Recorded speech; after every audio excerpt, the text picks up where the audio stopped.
동일 상권에 치킨집이 막 10개, 고깃집이 막 5개, 카페가 15개 막 이렇게 있습니다. 스토리가 없으면, 브랜딩이 없으면, 차별화가 되지 않으면 살아남기가 힘든 게 요즘 외식업의 시장이에요. 이렇게 어떤 브랜드를 하던 어떤 아이템을 하던 외식업은 현재 포화 상태이기 때문에 차별화가 되지 않고 브랜딩이 되지 않으면 살아남기가 힘든 것이 사실입니다. 자, 그러면 과연 어떻게 브랜딩을 하고 어떻게 차별화를 하는지 구체적으로 한번 알아보겠습니다.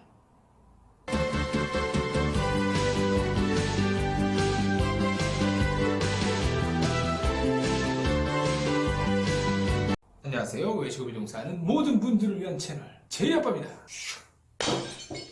자, 브랜딩을 하는 구체적인 방법에 대해서 이야기를 하고 있습니다. 자, 브랜딩을 하는 가장 구체적인 방법 중에 흔하고 또 많이 볼 수 있는 게 첫 번째로는 역사와 전통을 강조하는 겁니다. 자, 간판을 보시면 뭐 30년 된 맛집, 40년 된 냉면 맛집, 함흥냉면 전통, 60년 된, 25년 된 뭐 육수의 비법, 이런 간판들을 많이 볼 수가 있어요. 근데 이런 간판들이 잘 되는 집이 있고 잘 안 되는 집이 있습니다. 잘 안 되는 집은 뭐냐? 바로 간판의 이름값을 하지 못하기 때문이에요. 30년, 40년 이렇게 오래된 전통이랑 역사를 강조하는 집의 키워드는 바로 신뢰입니다. 근데 30년 된 맛집이라고 해서 들어갔는데 내가 끓이는 게 더 맛있어. 내가 끓이는 김치찌개가 더 맛있고 옆집에서 파면 짜장면이 더 맛있어. 그러면 이거는 안 하는 이만 못하게 되는 거예요. 이 오래된 맛집, 정말 뭐 전통이 있는 이런 간판이나 브랜딩 같은 경우는 처음에 주목을 받을 수는 있습니다. 사람들이 만약에 똑같은 짜장면을 먹으러 갔는데 이 집은 뭐 한 2년 된 짜장면집이고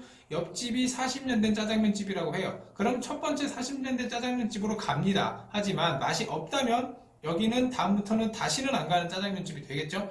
이런 것처럼 음식이랑 뭐 매장 운영과 실력이 있는데 뭐 여러 가지 사정상 인지도가 떨어졌을 때는 이 역사와 전통을 강조해서 브랜딩을 하고 차별화를 할 수는 있습니다. 하지만 양날의 검이에요. 정말 실력이 뒷받침되지 않으면 오히려 마이너스가 더 큰 것이 바로 이 역사와 전통을 강조해서 브랜딩을 하는 방법입니다. 자, 두 번째는 바로 탄생 스토리를 볼 수가 있습니다. 예전에 이제 TV에서 된장구이 치킨이라고 나온 적이 한번 있었는데 이 된장구이 치킨의 탄생 스토리는 뭐냐? 치킨집을 운영하시던 사장님이 치킨이 너무 안 돼서 이게 이제 버렸는데, 생닭을 버렸는데 이게 실수로 된장 안에 들어가서 뭐 일주일인가 묵혀 있었다고 해요. 그래서 혹시나 몰라서 그냥 한번 구워 먹어봤는데 이 된장구이 치킨이 생각보다 너무 맛있는 거예요. 그래서 여기는 된장을 담아서 이런 이유로 된장의 숙성에서 치킨을 판다, 이런 식으로 차별화를 둔 케이스입니다. 이런 이렇게 탄생 스토리 같은 경우는 스토리를 입히기도 쉽고 그리고 약간 이렇게 좀 뻥을 섞어서 이렇게 약간 만들어도 돼요. 그리고 리스크가 적습니다. 반면에 브랜딩이 노출이 되고 임팩트가 조금 적기는 하지만 이런 스토리를 하나 가지고 있으면 나중에 재조명될 확률이 많습니다. 큰 기업들을 보면 탄생 스토리는 하나씩들 다 가지고 있어요. 그리고 나중에 어느 정도 우리 매장이, 우리 브랜드가 조금 성장했을 때 이 탄생 스토리로 해서 재조명될 수 있습니다. 그 집 내가 잘 가는 찌개집이었는데 뭐 알고 보니 그 찌개가 뭐 된장이랑 같이 풀어서 만든다며? 뭐 찌개집이 망해서 김치를 뭐 땅에다 묻었는데 일주일 있다 꺼내니까 엄청 맛있다며? 이런 집이었어? 약간 이런 식으로 재조명될 확률이 높다라는 거죠.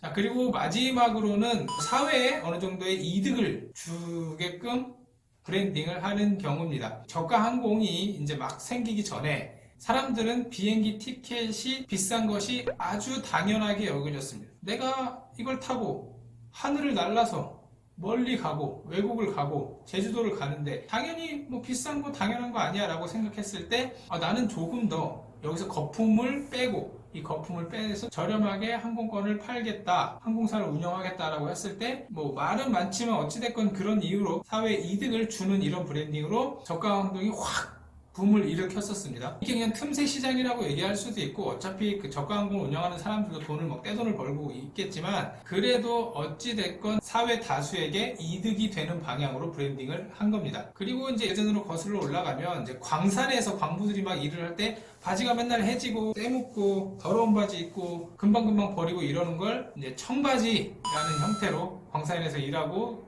뭐 육체 노동하는 사람들이 잘 찢어지지 않고 때도 많이 타도 티도 안 나고 오래 입는 이런 청바지 같은 것들을 만들어서 이제 사회에 이득을 만들었던 리바이스 이런 것처럼 내가 뭐 음식을 팔던 뭘 팔던 이걸로 다수의 사람들에게 본연의 음식이 가지고 있지 않은 다른 이득을 줄 수 있는 것, 이런 쪽으로 이게 가장 어려운 브랜딩이긴 한데 이런 쪽으로 브랜딩을 하는 경우들이 있습니다. 브랜딩하는 방법은 이거 말고도 많이 있어요. 여러 가지 예들이 있는데 다만 요즘은 이제 음식점을 운영하던 뭐 카페를 운영하던 이게 맛이 있고 질이 좋고 서비스가 좋고 양이 많고 가격이 저렴해도 기분도 못하는 곳들이 많습니다. 왜? 너무 많으니까. 포화 상태이기 때문에. 그리고 또 사회도 뭐 4차 산업이다, AI다, 뭐 빅데이터다 이런 걸로 이제 계속 발전을 해나가다 보니까 기존에 하던 식대로 계속 음식점이나 외식업을 운영하면 성공 확률이 적을 수밖에 없어요. 내가 뭐를 중시하고 내가 음식을 팔 때 정말 뭐가 가장 중요하고 나는 이거는 자신 있고 이걸 어필하고 싶다라는 걸 정해서 그 철학을